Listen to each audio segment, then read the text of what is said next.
અહીંયા મેં એડ કરી દીધો છે થોડો કોર્નફ્લોર. ચક્ષુની ડિમાન્ડ ઉપર આપણી ફ્રેન્ચ ફ્રાય બની રહી છે. આ રીતે ઇન્સ્ટન્ટ કોકોનું પેકેટ આવે છે. તું કે રણવીર બરાબર છો? ચક્ષુ સુપરમેન બન્યો છે.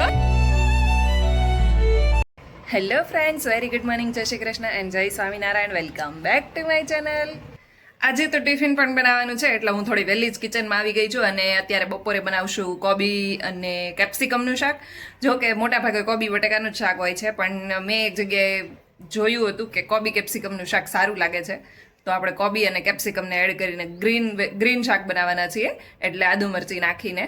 અને સાંજ માટે આપણે બનાવીશું દૂધીનું શાક અને ભાખરી. બપોર માટે આપણે અહીંયા કોબી અને કેપ્સિકમ કટ કરી લીધું છે અને સાંજ માટે અહીંયા દૂધી લઈ લીધી છે અને ટામેટું લઈ લીધું છે. હજુ બટેકું પણ આના અંદર એડ કરશું એટલે ગ્રેવી ઘાટી થઈ જાય ને તો જે ભાખરીની અંદર ચોળીને ખાવાનું હોય ને તો મજા આવે. ફ્રેન્ચ ફ્રાય ખાવી છે? બનાવી દઈશું મમ્મા. ખાટું ખાટું મીઠું મીઠું. હમણાં 2 વખતથી 11 ઉપર કે કોઈ ઉપવાસ હોય ત્યારે હું ફ્રેન્ચ ફ્રાય બનાવી દઉં છું ને, એટલે આ ભાઈને ફ્રેન્ચ ફ્રાય ખાવાનું મન થયું છે. પણ આપણે જોઈએ હવે રોંઢે ફ્રી જશું એટલે રોંઢે બનાવી હશે તો આપણે એને બનાવી દઈશું. અહીંયા મસ્ત એવી આપણી ભાખરીઓ બનવા લાગી છે. જો કે આપણે આજે ચોળવાની જ છે ને હમણાં ટિફિનમાં ભરશું ત્યારે દૂધીના શાક જોડે ખાવાની છે, એટલે તો ટિફિનની બધી ભાખરી બનાવી લઈએ. અહીંયા બીજી બની રહી છે. ભાખરી થઈ જાય એ પછી આપણે રોટલીનો લોટ તો બાંધી દીધો છે. ભાખરી થાય ત્યાં સુધીમાં એમાં કૂણ પણ આવી જશે અને પછી આપણે રોટલી બનાવવાની શરૂ કરીશું. ભગવાન માટેનો આપણો થાળ બનીને રેડી છે. કોબી કેપ્સિકમનું શાક, કાકડી, કાચી કેરી, છાશ અને રોટલી. અહીંયા ભરી દીધી છે ભાખરીને ચોળીને અને આ આપણે એડ કરી દઈએ બીજા ડબ્બામાં દૂધીનું શાક અને જોડે પાપડ. રેડી છે આપણું ટિફિન. ચાલો તો હવે ટિફિન પેક કરી દઈએ.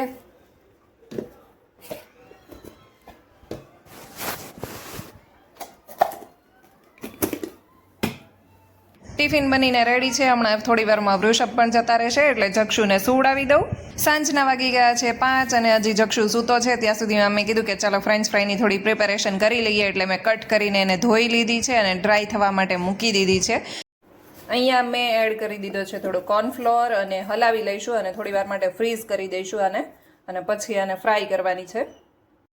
જો અહીંયા બીજો દિવસ છે, આપણે પાલકને સૂકવી છે ને એકદમ અવાજ ઉપરથી તમને ખ્યાલ આવી જતો હશે સુકાઈ પણ ગઈ છે. હવે એનો આપણે પાવડર કરવાનો છે. ચક્ષુની ડિમાન્ડ ઉપર આપણી ફ્રેન્ચ ફ્રાય બની રહી છે.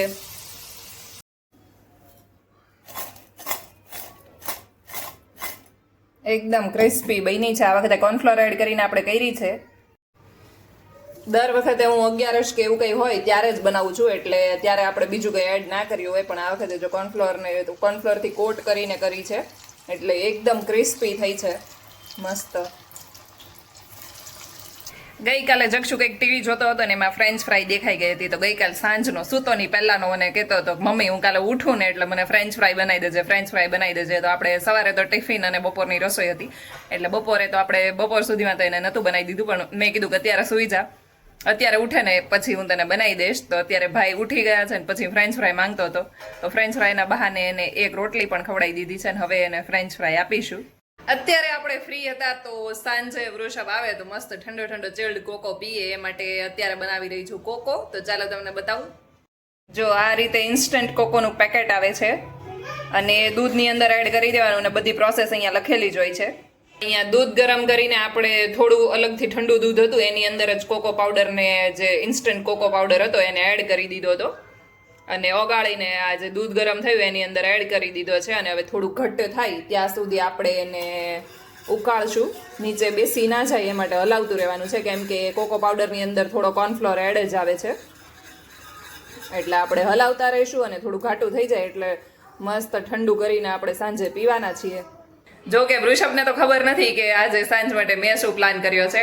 આવે એટલે આપણે એને ઠંડુ ઠંડુ કોકો પીવડાવવાના છીએ. બાળકોની ડિમાન્ડ ઉપર એની પસંદનું આપણે ચટપટું બનાવીને તો ખવડાવીએ જ છીએ, એટલે ફ્રેન્ચ ફ્રાય ખાઈ લીધી એટલું ઇનફ નથી, હવે હેલ્ધી ફૂડ પણ ખાવું એટલું જ જરૂરી છે. શું છે એમ બોલે ઈ પણ ખાવાનો બોલ છે દીકાઈ, રમવાનો બોલ નથી. ખાજા હા રમવાનો બોલ છે ને એ બાસ્કેટમાં છે. વાગી ગયા છે 8:15 અને જક્ષુ બેસી ગયા છે જમવા માટે. દૂધીનું શાક ને ભાખરી ને ચોળી ને બોલ્સ બનાવી દીધા છે. આટલા ફિનિશ કરી દે એટલે પાછા આપણે એને બોલ્સ બનાવી દેવાના છે ને જક્ષુ? 3 બોલ્સ ખાઈ લીધા છે ને પછી 5 બોલ્સ એને બનાવડાવ્યા હતા. અને હવે કેટલા ખાવા છે? 5 બોલ્સ ફિનિશ કરી દે એટલે 4. પછી 4 કરી દઉં. ઓકે ચાલ આ ફિનિશ કરી દે. ઓકે 5 બોલ્સ ફિનિશ કરી દે. Oh my god. Police car लेके आ चल. वापस कर. કોણે કરી દીધા તને આ હેર? કોણે હેર સ્ટાઈલ કોણે કરી દીધી? આ પોલીસ કર છે, તારું સ્કૂટર છે દીકા. આ તને હેર કોણે આવા કરી દીધા?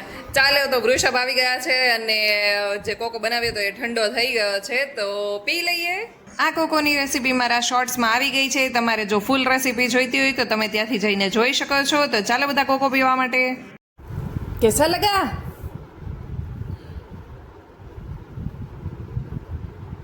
અચ્છા યમ્મી કે તો યમ્મી યમ્મી કે શું પીછો તું? Coco juice. Coco juice. Wow, chocolatey વસ્તુ તો કોને ના ભાવે.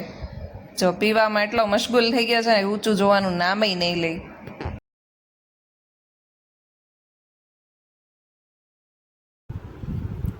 કેસા લગા? જક્ષુ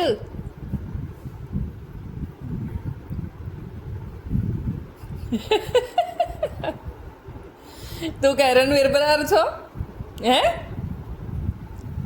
તું રણવીર બરાર છો જક્ષુ કે સૂંઘ છો? કોકો કેવો છે એમ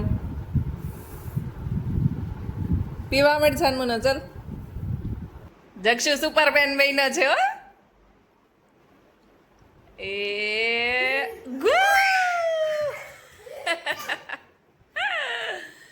બૂમ. બસ ચલો આજ માટે બસ આટલું જ. કાલે મળીએ ફરી એક નવા વ્લોગની સાથે. ત્યાં સુધી ગુડ નાઇટ, જય શ્રી કૃષ્ણ એન્ડ જય સ્વામિનારાયણ. મારી ચેનલ ઉપર નવા હોય તો સબસ્ક્રાઇબ કરવાનું ભૂલતા નહીં. Thank you for watching. Bye bye.